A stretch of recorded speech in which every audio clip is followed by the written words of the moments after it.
Now, today I was originally going to do another Arknight's lore reaction. I wanted to do one on Lone Trail, however there was only like 2 videos I could find recapping the lore. One from Quasar, I think that's how you say it, MLG, and the other one from Frostbite. Now, I've seen videos from both of these YouTubers before, I've watched them in my own time. But I'm not sure if you guys want to see reactions to those, because to be honest, while I do really appreciate Frostbite for his operator reviews, I don't know if I could sit through like an hour of text-to-speech. So then I decided, you know what, if I can't find anything about Arknights today, then I might as well check out some of the Limbus company stuff that you guys have been mentioning in the comments. And this video was recommended by quite a few of you actually as like a good starting point to maybe get more interested in the Limbus company series. Or I suppose Project Moon series would be the more correct way to say that. Not really sure what this video is going to cover, but I suppose we're about to find out. However, before we do that, please make sure to go support the original video. Link very top of the description, like always. Ah, Limbus Company, you are better than a well-beloved, because... wait, do you hear that? It sounds like... What is that? Oh, God. Is that our voice line in I game? haven't even started the video yet! 관리자 나리. The hell? Some sort of meme in the I've only community? recently been indoctrinated into the cult of Project Moon, thanks to a little game known as Limbus Company, that has since extended to Library of Rowena and as much of Lobotomy Corporation as my mental can handle, because what the fuck even is going on at this point? For the last 6 or so months, it's no exaggeration to say that I've fallen in love with these games. The world, the story, the characters, and the overall feeling of having a gacha game elicit actual emotion out of me. Well, yeah. It is an unfortunate thing that a lot of gacha games don't really reach those peaks that a lot of like single player RPG games can achieve. Probably due to the fact they have to do some changes to the writing in order for the whole gacha system to sort of be revolving around that, and yeah, it sort of weakens the story a little bit. My issue with that has always been, why can't you just make a good story? I feel like if you make a good story without having to compensate or make adjustments so that, you know, it appetizes people to pay money into your game, and it's just really good or the characters are really good, I think that's probably good enough to get people to want to invest into your game, to want to find their favorite characters, you know? But now that I'm thinking about it, that's quite an interesting topic with a lot of nuance, considering you can't really blame the developer for everything in this instance. I think there is a lot to do with, you know, the players themselves and how they react to certain things within gacha games and expectations of gacha games. Could make for a pretty interesting video topic, honestly, in and of itself. Something other gacha games could only wish they could do. Damn. The world is lived in, dark, sick, and bereft of human righteousness. The characters are their own, capable of growth that persists and never truly feel cast to the wayside. The main character is not overtly a self-insert, experiences their own growth and has their own massive flaws that matter, and isn't treated as a hyper-competent do-it-all that everyone revolves around. I like how I'm not... You know, these are all such great points. They are all points that I dislike from a lot of gacha games, and it's kind of why I enjoy Arknights a lot, because it kind of doesn't do this. And I think from what you guys were explaining when it comes to Limbus Company, is that it sort of revolves around 13 characters, I think. And whatever new like character, quote-unquote character releases for you to roll on, it's basically just the same 13 characters, but just like alternate versions of them, which is a really smart way to do it, because then you don't have to move on to the next new shiny waifu, right? The story can just revolve around these 13 characters. And yeah, while I do know that there's quite a few among the Fire Emblem fanbase who enjoy Fire Emblem Engage, that was kind of my main issue with Engage, was the fact that, you know, everybody praised you for being a divine dragon god or whatever. It just gave you a lot of PTSD to some gacha games that I ended up dropping because that got really annoying. Not treated as though I'm an imbecile needing to understand bosses or get a grasp on unit kit synergies. I like the team building, I like the constant curiosity the dialogue breeds, I like how the universe's concepts are easy to understand and not bogged down by a bad case of nownitis. But most of all, I like how the gacha game doesn't really feel like a gacha game. That is another point that you guys brought up as well. That apparently there's like a way to just farm all the currency anyways that you'd use to roll, and if you want to spend money you can, but it's never really a necessity to obtain anybody, which is always a plus. And on the subject of complicated character kits, I actually kind of prefer them to be more complex, because that means that there's more for me to discover about them, and potentially new and undiscovered synergies with other characters' kits that I could try out and utilize in my own and unique way. It's kind of an issue not just with the gacha games, obviously, but I think with gaming as a whole. We can see this pretty clearly if anybody's familiar with the FGC and a lot of the discussion around creating more accessible fighting games. I just don't really think a lot of the approaches that game companies or game developers are currently doing right now is really the answer.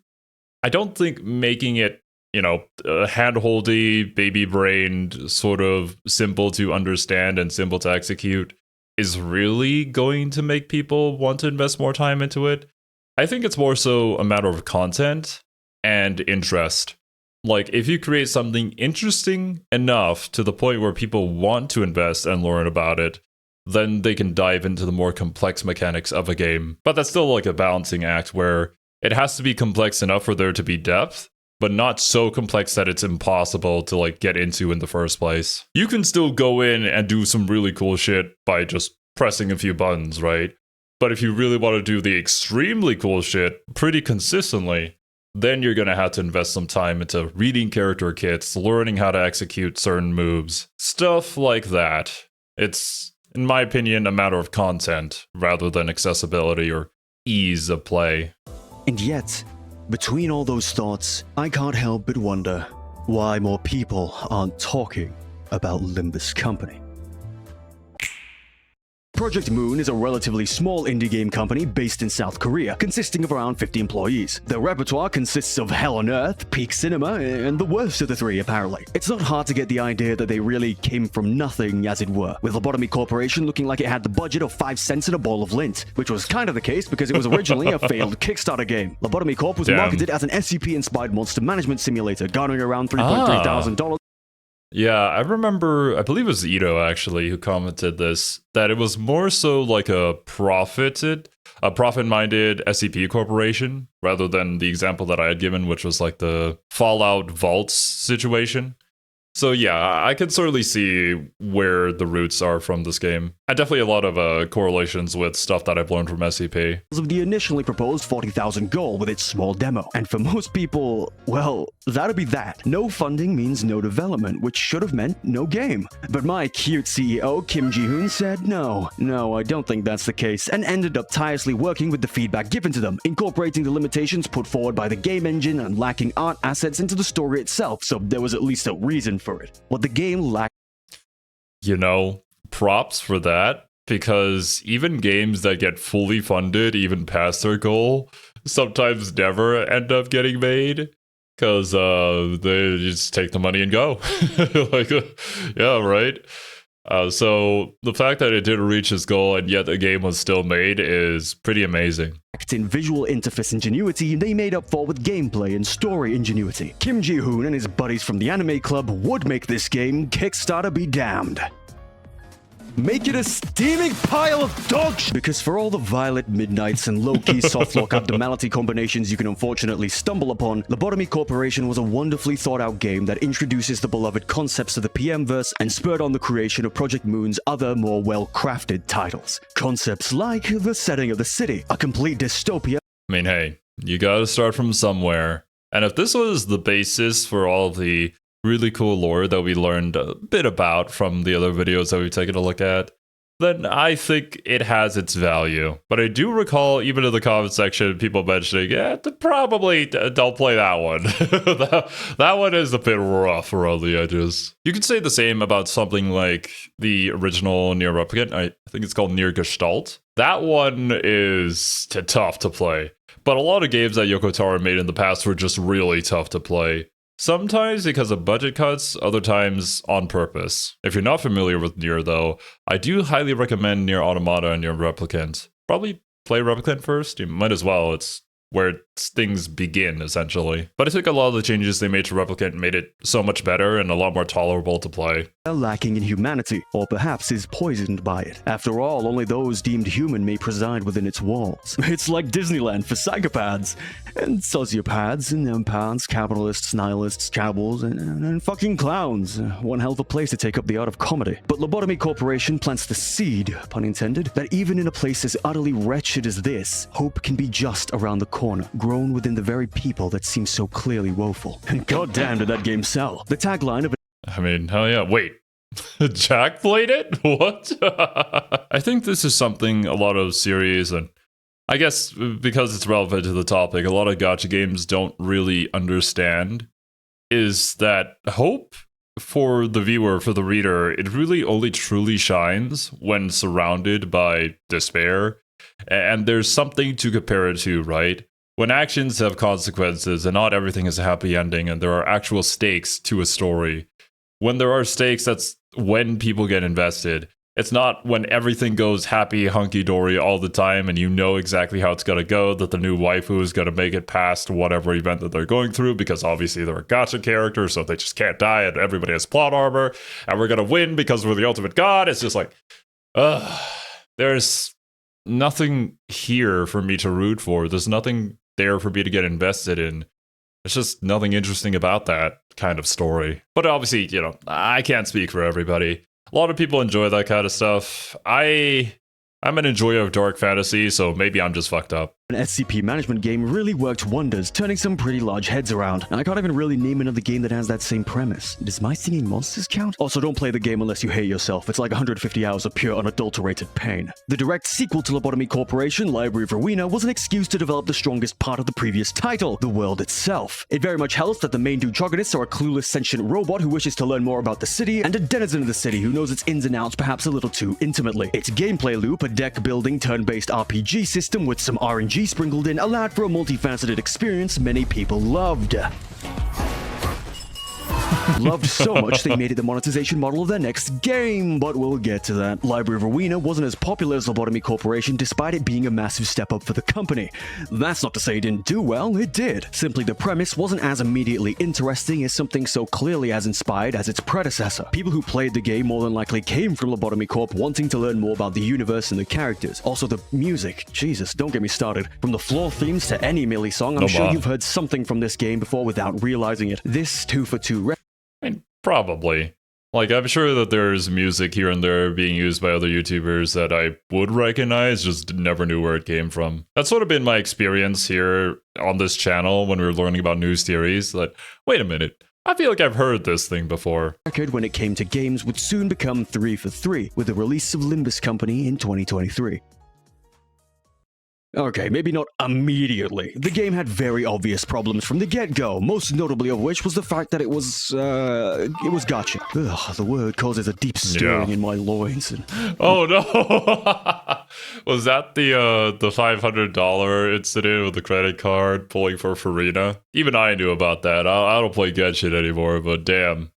People really need to learn how to control themselves. And I hate that a lot of current practices with monetization in video games sort of makes it unclear how much people are spending. I guess the word is obfuscate that. It's just crazy the amount of money people are willing to spend on something that isn't physical and they just don't actually own. Now, obviously, do what you will with your money. I'm not a financial advisor. I'm also not your mom. But every single time I want to buy something in a video game, I just kind of like back out from the game a second, and then I look at my Steam wishlist and I'm like, yeah, I could buy all these games for 1/3 of that amount of money to buy this character's skin. And that usually helps me, you know, control myself and not purchase the sexy bikini outfit. Instead, I just find an image of it online and make it my wallpaper, and it's basically the same thing. So, like, nothing was lost here. The good kind. If you've been paying attention, you'll have noticed that Project Moon was known for its story-driven single-player games. Not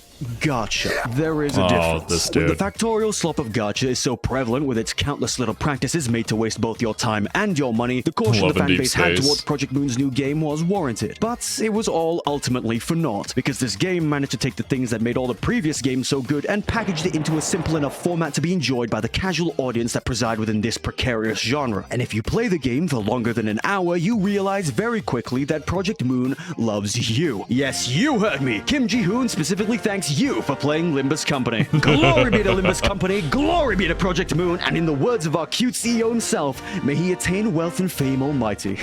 And if you can't Wait, what? The company's motto is wealth and honor based on the two things Kim Ji-hoon aspired to obtain. You know what? Fair. I'm not exactly the more ambitious type of person to go out there chasing for that big bag of money. But, even I realize that you kinda need it in order to survive. Plus, I suppose for the creator of the company, he needs that big bag in order to invest more into Arknights. And if you can't tell, that's at least how it feels to be part of the community of this game at times. We want it to succeed, we want people to play it, and we want it to get even bigger and even better with every update that cycles through. Can it be predatory? Sure. Is it overtly predatory? No, I would say not at all. In fact, I would go so far as to say that despite Project Moon's motto being this big, bold, almost laughably authentic view of the CEO's vision, they really don't know how to make money. And the times where they do try to drain your wallets, they outright say it. For the anime, for the 3D action RPG, I give my wallet unto you, my cute CEO. Power creep? Yeah, sure. But the units are so easy to get, whether by the decent rates or simply by farming the repeatable roguelike mode mirror dungeons, that you're able to basically get any character you want in the game for free. No RNG-reliant time-gated artifact system, no smorgasbord mishmash of Man, I fucking hate the artifact system in Genshin, bro. Every single time you're like, oh yeah, I finally got a crit piece. All three other stats, defense or HP. And what's this lady's name? Kartethia, I think? I do have Kartethia on my WooWa account, but I kind of quit right after she released. I was trying to roll for some HP stuff, and then I got all the crit pieces. Like, where the fuck were you guys when I was playing with the crit characters? So that also was a bit of a grind. Man, so much time wasted. collectibles, no going to pity every single time, and a story that is good. Amazing. In fact, The hell is absolute happening? goddamn cinema. And this is why I made the distinction between a gacha game and a single-player game. Because while many bigger gacha games can suffer from character irrelevance, convoluted nouns you need to remember, Bro, that hurts so much. Showing you lit and saying character irrelevance. Yeah. Man, she was the reason why I got into WoW in the first place, and she's not doing too good. At all. And I suppose when I think about gacha stories that kind of just discard the old characters for the new with a new shiny waifu, I always think of Wuthering Waves. Because that's just how it's been for the longest time. I don't know how the story is doing right now, but I'm just not willing to go through all of that other stuff in order to get there. And like, rest in peace to all the husbando enjoyers. They barely show up for anything.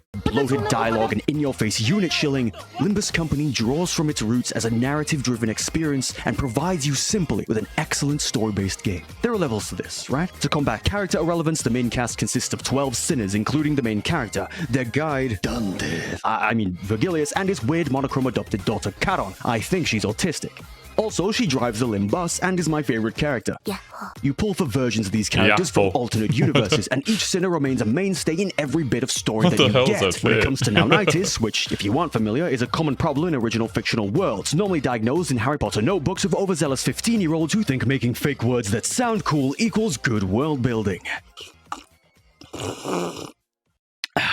No, I'm not talking from personal experience. Seriously, I was... Yeah, definitely. This is why whenever we go into a series that has simpler names, I suppose, even downright funny names, I'll probably shout it out, I'll make fun of it, I'll laugh at it. But I always appreciate that it's simple and easy to remember.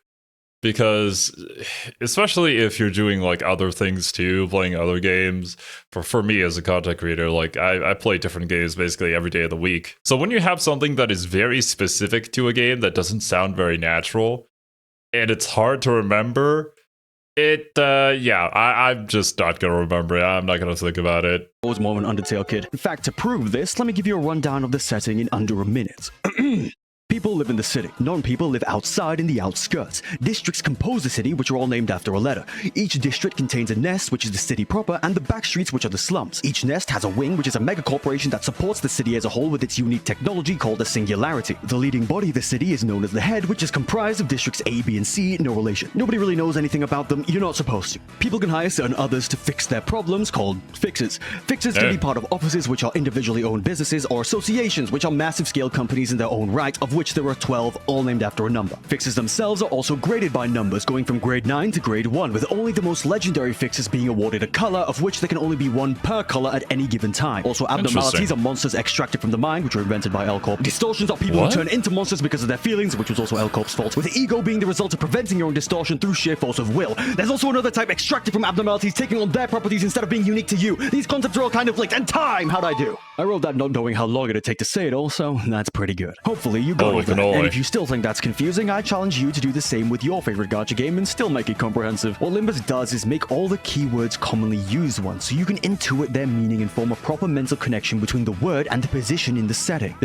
Yeah, exactly. If you understand the meaning of the word, then even if you don't remember exactly what it is, you can kind of guess what it's supposed to be. The physical world makes use of bird imagery and letters. The human system works on numbers and colors. Not foolproof, but you get what I mean. The worst it gets is with Lobotomy Corporation, with things like enkephalin and Kagito, various other SCP-style jargon, but that's isolated over there and doesn't much affect Limbus. Units also don't need to be shilled for the same reason there isn't character irrelevance. Units you pull for will be tied to the Yeah, exactly. Unit chilling. Cool design. Can't wait to never see you in the story again. Exactly. The problem with gacha games, man. main cast through their ID. See what I mean about keywords? Meaning there'll never be a character that seems to only be in the story so that the company can make you pay for them. Rather, the character from the story just so happens to be one you can pay for. Bloated dialogue? Well, it depends on your definition. If we're talking about Kanto 4, I mean... And I'll get into this in my next section where I talk about why I think this game probably isn't as big as it deserves. Is the dialogue bloated? No. It flows like a conversation. Characters stay true to their development or current temperament. Character interactions are through the wazoo, but there is quite a lot of it. Is it needed? I'd say so, yeah, but I know many a person who'd rather it wasn't so verbose or lengthy at times. Huh.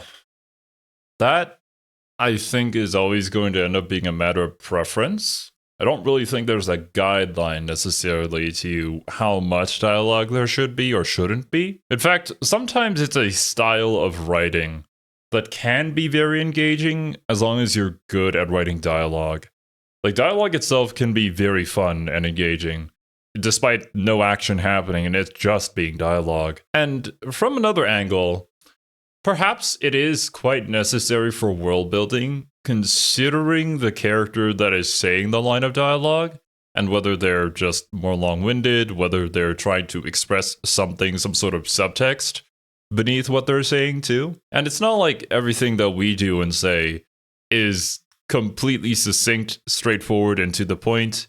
Human beings are not machines. So if adding extra lines of dialogue that didn't necessarily need to be there, but it ends up creating more of a human connection towards a character because, yeah, vibes, hashtag same bro, then I think that line of dialogue or the extra lines of dialogue that some people may feel are unnecessary actually do add something to the story. Regardless though, it's a tough one to call. It really depends on what you're looking for. For example, Kanto 8 is probably the longest Kanto released so far, surpassing that of Kanto 4 easily, yet I don't feel as though it's as long, you know? Especially when you're doing that dungeon in the middle, that whole section was absolutely amazing. It felt like the end of the Kanto itself, despite us only being halfway through. I believe Limbus Company does gacha the right way. Yes, it's a gacha to make money. Yes, it's a little predatory, but at its heart, it's a video game. It's an experience. It's a story. And that is a very good point.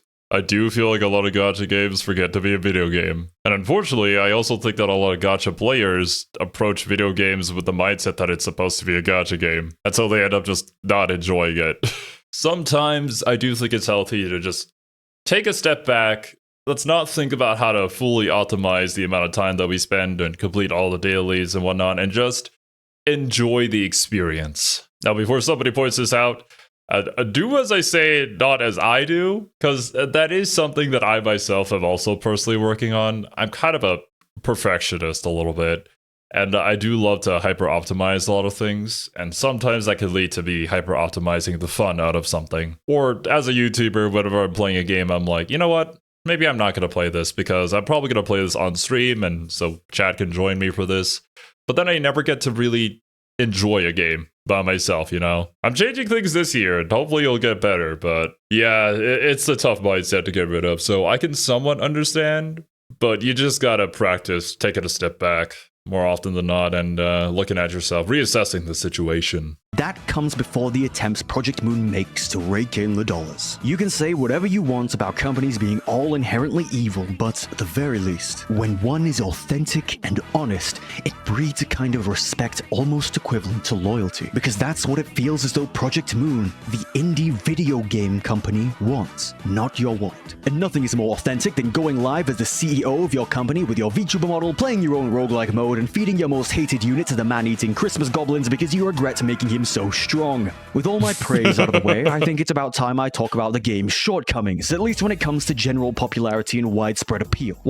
I mean, every game is going to have some sort of issue out there. Nothing is perfect. It's just the way of the world. But does it have enough things to be enjoyable for the people who would be into that thing? Considering the amount of sleeper agents in my comment section, I would say yes. I'm very much aware that PM is much more than Limbus Company. It's their most profitable investment, so I'm going to keep the scope limited to that game, if you'll forgive me. I'll keep it simple. Limbus Company doesn't turn heads, for the same reason that Library of Arena didn't turn heads. Despite it being low-key inspired by famous pieces of literature, let's be real, nobody gives an absolute flying fuck about Wuthering Heights, Moby Dick, Crime and Punishment, Damien.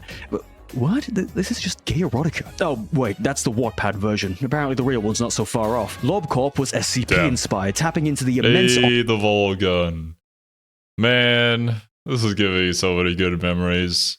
I really enjoyed my time checking out SCP, but I think it was more just a matter of my interest moving on from it, and I think SCP just kind of fading out from the public eye for a while now. I think it's still pretty popular. It's just not something that's widely discussed as much. But yeah, if you guys don't know a thing about SCP, I do highly recommend the Volgun as well as the Exploring series for all of their SCP videos and to get into the SCP lore. Or if you want to join me for that journey, I did do a lot of SCP reactions way back when. That's it. Can't really guarantee the quality of any of those. As I said earlier in this video, everybody starts from somewhere, and that was one of the earlier series that we ended up doing after we swapped from just being an anime reaction channel. Online presence of the SCP Foundation's community, whether it be the die-hard fans and cult following or the general knowers, as it were. Limbus Company doesn't have that privilege. Well, unless you count on your fingers the members of Inan's book club. Further expanding on that, the general aesthetic of the game isn't one you'd typically call attractive. Perhaps to a certain audience, you know, but it's not like I'd call Darkest Dungeon, Fear and Hunger, and Wizardry attractive. In contrast, I mean, no, but those aren't trying to be attractive to everybody. It has a very specific target audience in mind, and for that target audience, those games work. And I think especially if you're an indie company, that's kind of where you need to be. You need to be targeting a particular niche and not trying to do the widespread appeal because you just don't have the resources to do that widespread appeal. As the saturated, colorful worlds of other games filled to the brim with glitter, lights, and rainbows, the only set of colors you'll see in Limbus Company are whatever a person's guts look like as they splatter all over your screen. Much like the setting, the aesthetic is drab and depressing. Grays, whites, and black overpower much of the scenery, and where it doesn't, sterile whites in areas like the nests contribute to the powerful dystopian nature of a divided populace united only in the ways of making one another suffer. And if we're talking about how things look, I can pivot over to the gacha game equivalent of jingling keys in front of your face. Fan service. Limbus has practically zero. In the sexual sense at least. There's actually a lot of fan service. As in, if you're a fan of the studio's works, you'll like a lot of the plot lines brought up in the game, but Limbus Company isn't exactly the type of video game you'd call Guna Fuel. Look, I play plenty of those kind of games. Not every game has to be that way, and in fact, you're not in the mood for that all the time. If you are, then maybe drink some water, touch some grass. It is really sad, though, when you see people out there who reach a point where they just can't appreciate good art because, you know, it's not sexy enough. Like, what? Come on, bro. What are we doing here? Bro is still in puberty. I hate that word. Fuck you, Game Grumps. Season 5 perhaps gave us the more risque IDs in the series in Princess Roger and Kurokoma Ishmael. By risque, I mean she's got her cleavage out, and even then you can count the number of IDs that show even that on your one hand. The others probably bit. Despite having adult themes, Project Moon doesn't really divulge in anything sexually explicit, or even really utilize sex appeal in any way. The main method of dress for all denizens of the city is some form of suit, after all. That's not a bad thing, not really, but when you consider the genre in which Limbus Company has planted its feet in, you can get an idea of why it's kind of negative in some way. Guna fuel makes our hamster ball turn, and in the absence of it, less people flock inward to keep it rolling. Commonly, the idea of sexy equals bad because popular is used. Well, there's no sexy here. You want to come in and try this out? No? Yeah, that's what I thought. Sex sells. Limbus, arguably, doesn't. Without it, less people are drawn in unless they have prior knowledge of the universe or game. And even when the odd straggler finds their way in, the sheer walls of text you must endeavor do have a habit of making them turn right back around. When your average... That is definitely going to be a big issue. It just doesn't have the mass appeal, but, you know, you don't have to be that. You're not looking for that, and I don't think you can compete in that area. So why would you? That would be kind of dumb. If you're looking for wealth and honor, this is not the path towards that. You got to start small. You know, funnily enough, I actually kind of appreciate the less quote-unquote fan servicey designs of Limbus Company, simply because within the genre that they're in, everybody does it. so when you're the only one not really doing it, then it makes you feel different. Gacha game might look like this. This can be a little overwhelming. Boxes of text flying around faster than a crackhead on a fix, coins ding-a-ling-linging, and Wild Hunt Heathcliff cackling like he knows what your search history looks like. Are we sure we're not playing Lobotomy Corporate? I'm sure. What are these things on the bottom? Why are there so many arrows flying around? What do all these statuses mean? God, reading? In my story-driven gacha game? Blah. Project Moon has... As a person who enjoys grand strategy games, I feel like it's probably the same feeling as getting into one. There's just so much to learn about, so much text, and a lot to absorb, and that doesn't even get into account like how all these systems interact with each other and the best way to utilize them. But if you go into it knowing that, or have some sort of prior experience with other grand strategy games, then you know what to expect, you know it's a slow process, but once you understand everything, it all just works together and clicks. Which I'm sure like most Limbus Company players can probably attest to. Like, it makes sense.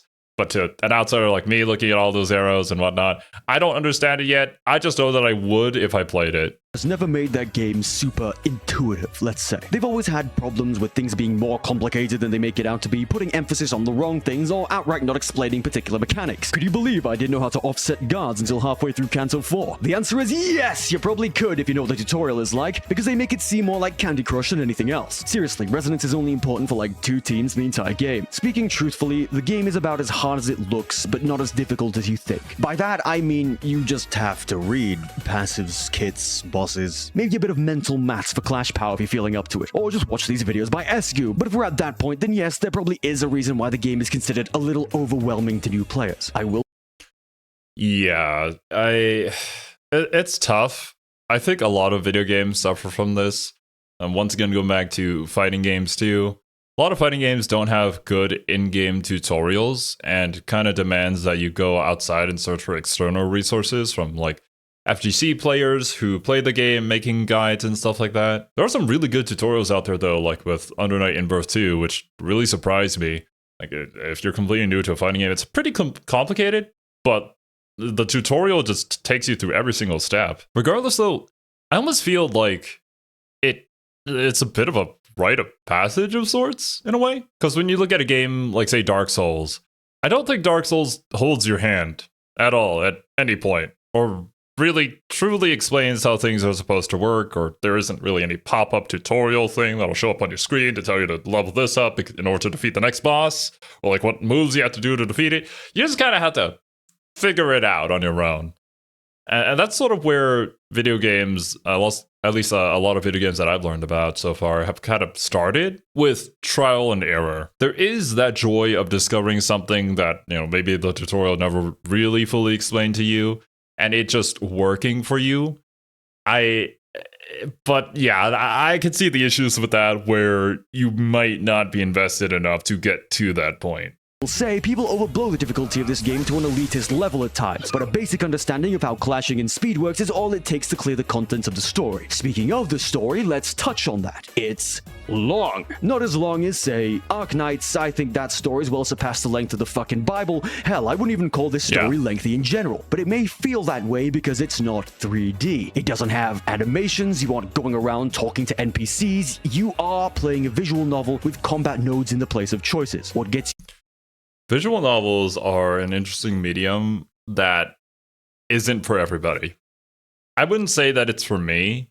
It's just that, at least in the case of Arknights, I'm more willing to spend time with it because I know that it's good and it's going to lead to places where I'm really going to enjoy it, even if the current moment isn't really keeping me engaged. But I definitely would not have felt that way if I was just playing Arknights on my own, blind. I hadn't seen any lore videos, wasn't introduced to the series by Serby.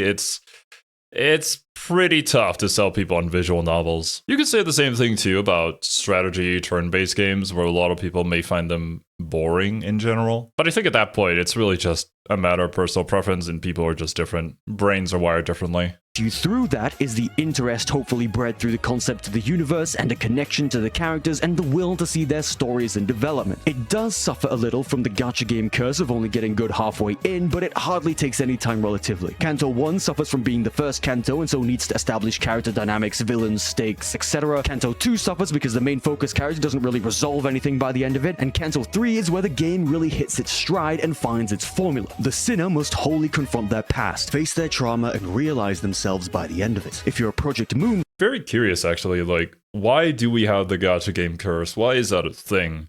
I get that some world building and setup is necessary within the first few chapters, so it's not really going to get anywhere. But there are series out there that can hook you immediately from the very beginning and keep things interesting. Like, sure, they may not be the climax of the story. Like, the climax of the story isn't really supposed to happen at the beginning and then slowly petters out. That's just not a good journey. But still, like, we can have some sort of hook that's compelling, right? Although, that being said, I'm just criticizing things from the point of somebody who's never even written a story before. And I'm just a consumer of these stories and products, so my opinion doesn't mean jack shit here. It's just that my hope for a lot of these stories, a lot of these games, is that they can achieve that. And I would love to see them be able to do that, but it's funny how it's just become an expectation now that it's not going to be interesting until later on. Fan, you know that this is a recipe for success. Kanto 4 is long, wordy, but emotional. Kanto 5 is hate-filled, aggressive, but hopeful. Kanto 6 is sad, dreary, but resolute. Kanto 7 is cynical, crushing, but uplifting. And Kanto 8 so far is just as amazing as its predecessors. Dare I say, maybe even the best delivered despite its length. But for a casual audience, what most are looking for isn't an amazing piece of narrative writing. They're more concerned about hype moments and aura. Think Solo Leveling beating out Freerun or Apothecary Diaries. Hell, even the new series of Bleach. More relevant thing. Yeah. I don't know about Solo Leveling beating Freerun. I think Freerun should have definitely been the top one that year, but you know what? Sure, whatever. I don't think there's anything wrong with action and hype moments, but if that's really all that you're banking on, and that's kind of the only appeal that you have in a series, then personally, you've lost me. What gets me invested is intriguing characters, a really cool world to explore, and a lot of mystery to it that is left undiscovered. Things for me to think about and theorize about and come up with my own conclusions on. Without those elements, there's nothing for me that interests me long enough to stay invested in a story. And like, sex appeal, it can be a thing that hooks me. Like, obviously it works. I am very horrifically straight. But that's the thing, right? Like, it only gets you into the door. It doesn't keep you there because there's so many other things out there that could pull your attention. It's only when everything else surrounding it is good that I may stay and spend more time with you. I think an example that I brought up in a previous video, which, I haven't played the game personally, I've just heard a lot of great things about it, is something like Stellar Blade, where a lot of people, got it through the front door because of the sexy protagonist, but then stayed because it's actually a really darn good game. Something that I have played, which a lot of people went into because, sexy android, was Nier Automata, so I could probably use that as a better example. Wuthering Waves, whose appreciation is admittedly skewed by just how cool Rover is. A majority of people don't want this, they want Not this. interested. And while that's a-okay and fine diddly-do, it is a little disheartening. And perhaps greater than all those points is this one. Project Moon has no representation in the West. Now, let me correct myself. There is representation in the West, just not conventional representation. I'll get to it. Have you ever seen a Limbus Company ad? A Limbus Company sponsor? Maybe once, if you're lucky, like a whisper in the wind. Marketing, apparently, isn't Project Moon's strong suit. That much is clear if you ask a casual gacha player if they know what Limbus Company is. I'd give it like a 30-70 shot. This isn't a fair comparison, but I'm gonna make it anyway. I've seen Ju Yuen's ass enough times on my desktop to make me fear what Google thinks of me as a person. I've seen Faust. Hey, I mean, I can't blame you. For those of you who have been here since the earthquake incident where my room basically got destroyed and I had to move and it wasn't an upload for like a week or so, may remember that I was all about Evelyn's booty cheeks. Those jiggly booties, man. But yeah, I do agree. I think the only reason why I knew of Limbus Company's existence is because of Kane, who, for those of you who don't know, he streams with me during the fighting game streams, as well as joins us for Persona 3 Reload. But he's a pretty big fan of Limbus Company and has been sort of suggesting maybe I would check it out. It feels like it's something I'd be into. And yeah, it turns out that was truly the case. But outside of that, you don't really hear conversations about it within the general gacha community. Actually, I haven't, because I don't do ads. Not only that, but Limbus is only in Korean. No English dub. It's in Korean. People don't want to play it because it's in Korean and only in Korean. I know this because it's the reason I originally didn't play the game. And while it's not an issue for me anymore, I love the Korean voice acting actually. Anime adjacents will have a harder time integrating themselves, which, let's be real, are the main audience for gacha games. Project Moon doesn't push for this game for whatever reason. I wholeheartedly believe Limbus can be the gacha game. Like how Genshin or HSR is the biggest. Like how ZZZ is the goonest. It's hardly predatory, offers probably the most interesting setting in all of gachas period, and feels unique in its themes and storytelling. However, with the lack of pushing, it remains under the Wuthering Waves. Literally, a hidden gem on the cusp of being revealed. But this lack of clear representation has found a crack in the wall, a glitch in the system. One could say a hidden pipeline. The Roblox to Limbus Company pipeline is a very real thing. Let's talk about it. The what the fuck? Roblox is a site where players create their own games for other players to enjoy. Marketed more so towards kids, it's a platform powered by the players, sort of like Steam or Itch.io with a more personal twist and many more limitations. Allow me to emphasize for a fact, this is a platform where users are entirely responsible for other users' experiences. Despite Roblox being primarily for children, there exists many a community of older Roblox players who've cultivated a fair few games for a more developed audience. Roleplay groups with your favorite anime, show, or interest. Closed community games that require you to know a guy who knows a guy so you get to be a grunt in another person's story. Complex games, complete with high-octane parry-based fighting, complex deck building, and permadeath mechanics, with whole server-wide PvP wars that destroy your bandwidth to top it all off. All this to... I mean, yeah, a lot of this sounds cool, but I'm never gonna play Roblox, I'm sorry. It's just not for me. I'm glad that there's a place for people to express all their creativity, but from what I've heard, from how they've been handling certain situations, it's not great and not a good look. Really bad optics.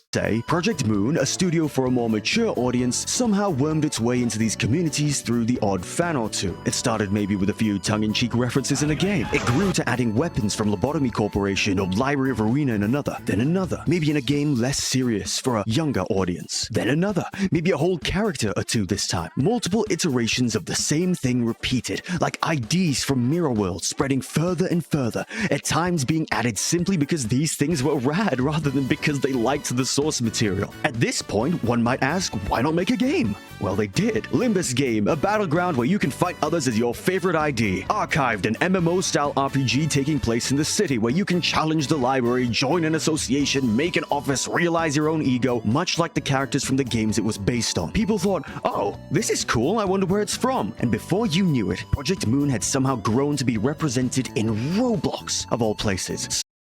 That's kind of funny. It's like the lesser known series and people just knowing the characters from like Super Smash Bros. Or something, and they're like, oh yeah, that character. They probably come from somewhere else, but where do they come from? Who knows? Sakura Stand, Illusions, Item Asylum, Forsaken, a Dead by Daylight style game and one of the most popular on the platform with over 150 concurrents, has a skin based on a character from Limbus using a remix of Millie's track. And if the designs weren't enough to make people think it was cool, then the music sure as hell did. Scream if you love Millie. It cannot be understated how much influence this kind of representation has had on Limbus Company's popularity. And I know this because I found out about Limbus again from Roblox. No, Yes, my grown man who no. still plays Roblox. Get over it. We all do if you grew up at a certain age. It was cool. And if you paid attention to what I was saying before, you'll know that is enough. Such representation, however, is a double-edged sword.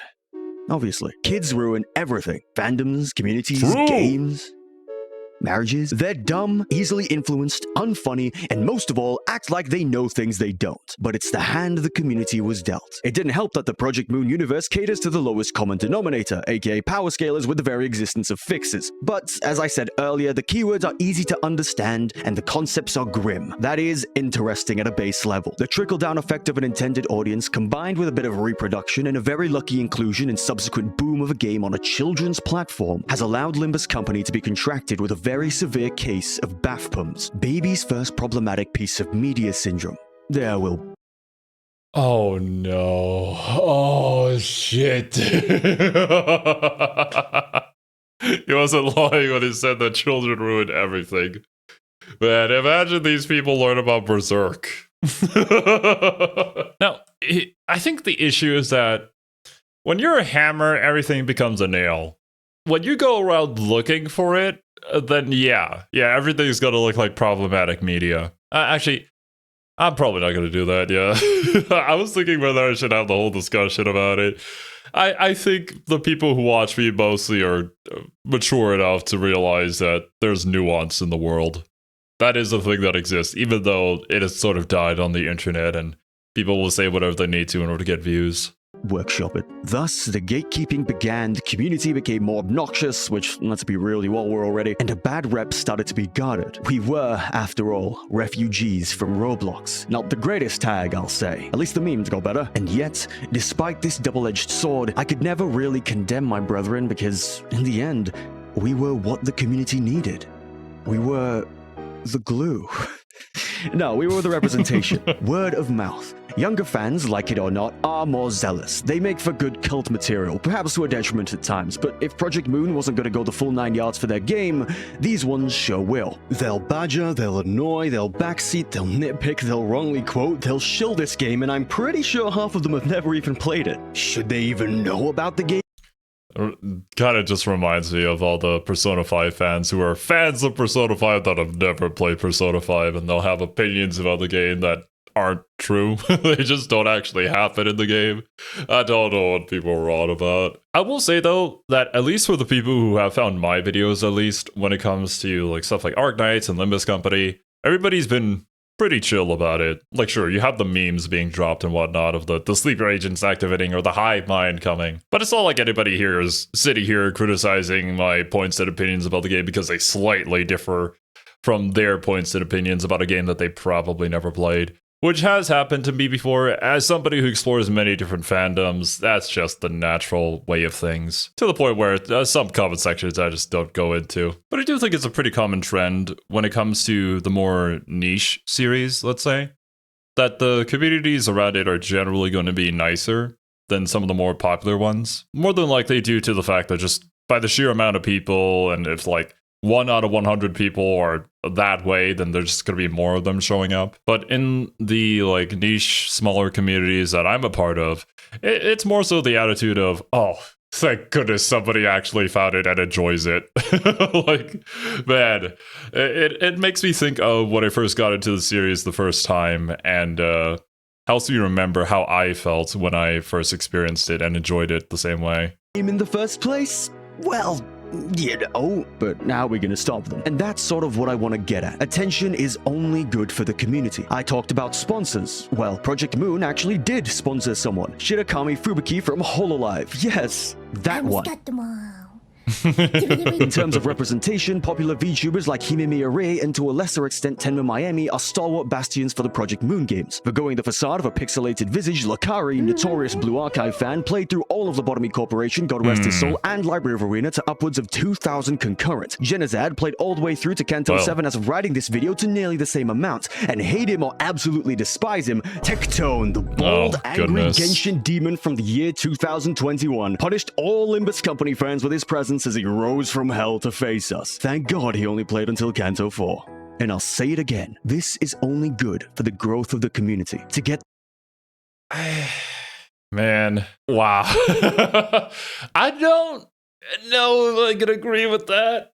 Especially with a lot of controversy a couple of these people have come out with after the creation of this video. You can make an argument that for a game as niche as this, as unknown as this, a game that doesn't really do marketing in that way, having more exposure is a good thing.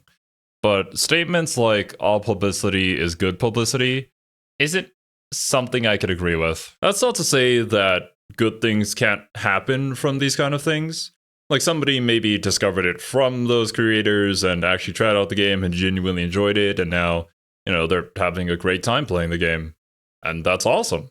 And they may not have learned of the game if not for those people playing it. But bit of a kind of like necessary evil. But what I will say is, at the very least, Limbus Company isn't one of those games out there that is punishes content creators for playing their game. Like, looking at you, Batman Arkham City, as well as what basically any visual novel made by mages. I feel like there are certain companies out there that just don't understand that having the right content creators playing your game, or honestly just having more people playing it, showcasing your game, the word of mouth can make more people into paying customers for your video game. So in that aspect, I can't agree with it. The global recognition I feel like we all think it deserves. I recall the second anniversary when I first revised this script, and I remember feeling disappointed. There was no massive marketing push, there was no big banner to bring people in, just two pretty cool IDs and a billboard in Akihabara. It's clear that Kim Ji-hoon cares a lot about the people who like his games and his universe. From their humble start to the multiple times where he feels as though he's let down his community, stemming from as early as the translator scam incident from LobCorp, he seems to want to take things... The what now? What is happening? I saw a machine translator a second ago. He suspects that the company used a machine translator like Google Translator, then took thousands of dollars as translation fee. That really fucking sucks. You know, you're already a small indie company, you're working on this game, you want to spread it to, you know, the EN side, but then these translators just come and swoop in, take your money and leave. Like, fuck that, man. Sometimes people suck. He seems to want to take things slow and easy now. He cares so much that it even negatively affects Limbus Company, backtracking on a much-needed nerf to an ID that the testing team sloppily allowed to deal 400 single-target true damage minimum per turn. Unprecedented. Even when the compensation was full refunds to anyone who spent on the banner, 1.5 IDs of your choosing, a guaranteed 3-star 10-pull ticket, and you got to keep the unit. He still backtracked when people outraged. He apologized profusely, despite these units in this game costing infinitely less comparative to games like Genshin or Wuwa, because I guess even the game that still puts the story first will be treated as a gacha at the end of the day. People saw it as him going back on his word to the community with regard to the Ring Sang nerfs, another OP unit from the start of the game, and he prioritized that bond with his fans over the health of the game itself. Mouse truly thrust into the light that Project Moon's biggest strength and their biggest curse are their fans. Even so, we as fans still want to see this game grow and succeed. If Project Moon wants to take it slow with marketing and publicity and everything else, well, the people will take it into their own hands, on accident or otherwise, even if it garners a certain label at this point. And it is growing. It's about twice as popular as when I first drafted this script in early January, but one does have to wonder what that means for the future of the game.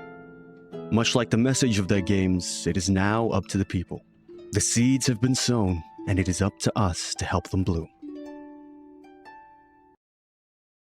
Man, that is a cheesy way to end this video. Bye-bye! In many ways, Limbus Company actually reminds me of their current situation reminds me of like the more niche anime fighters that are basically just Discord fighters now at this point, and you have to know people in order to get in matches.